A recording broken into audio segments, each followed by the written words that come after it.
be up front here. I am not expecting match performance out of the LCP. The sights are tiny, the LCP is tiny, the trigger is heavy, and if I can keep all hits within the 9 ring at 7 yards, I'll be pretty well satisfied. I do have a box of PMC bronze 90 grain FMJ that I will push through it, and I have a few leftover 6 Sauer Beak round 90 grain JHP rounds from a previous session for defensive fodder function testing. Not an extensive test for sure, but enough to tell me if the LCP is worth pulling the trigger for the long haul. So, let me get to that.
wish that I could say that the LCP ran without flaw, but I can't, because it didn't.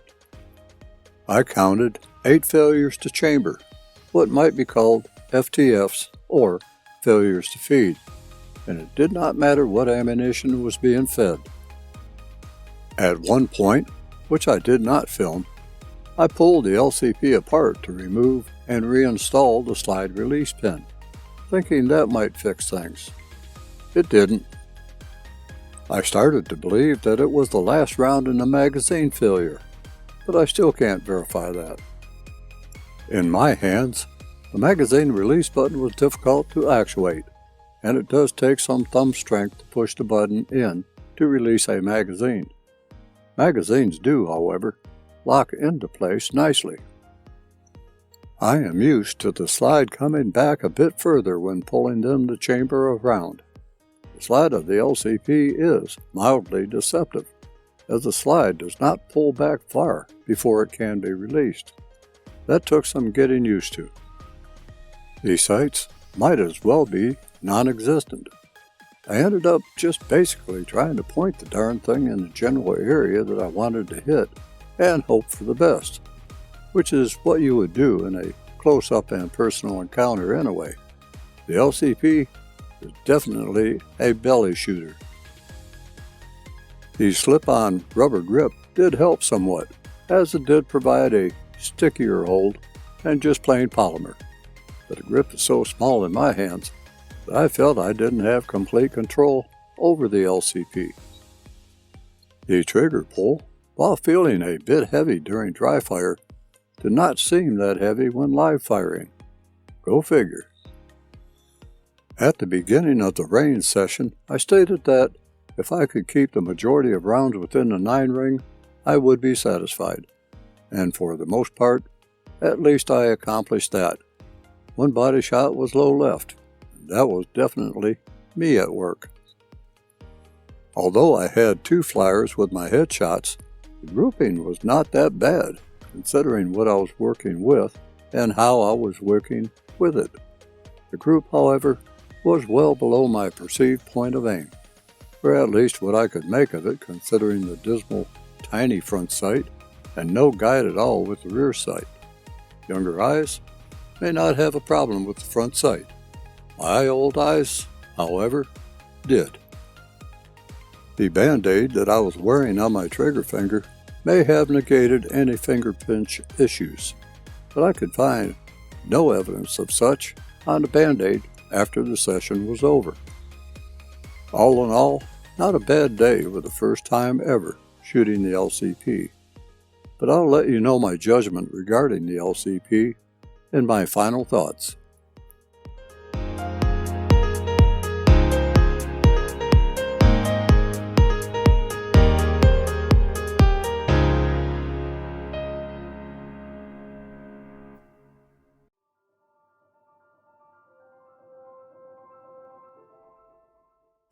For my hands, the Ruger LCP is the minimum size of a pistol that I would want to carry. For smaller hands, it may be ideal. The build quality is present. Handling characteristics are very good. Trigger is mostly responsive. Finger pinch may be present when shooting it, depending on trigger finger size and position on the trigger. Sights are poor, but the LCP is far from being a target pistol.